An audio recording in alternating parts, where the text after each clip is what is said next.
আমাদের 2রা ফেব্রুয়ারি থেকে মাধ্যমিক শুরু, তাই পড়াশোনা করছি।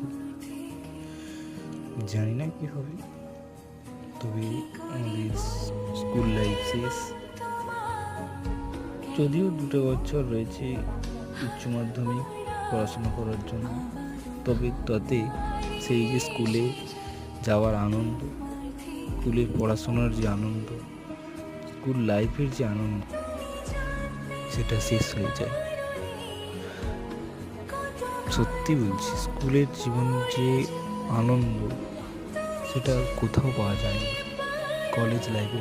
তাই বন্ধুরা, স্কুল লাইফ কখনো নষ্ট করো না, আনন্দ করো, দেখবে তোমাদেরও শেষ হয়ে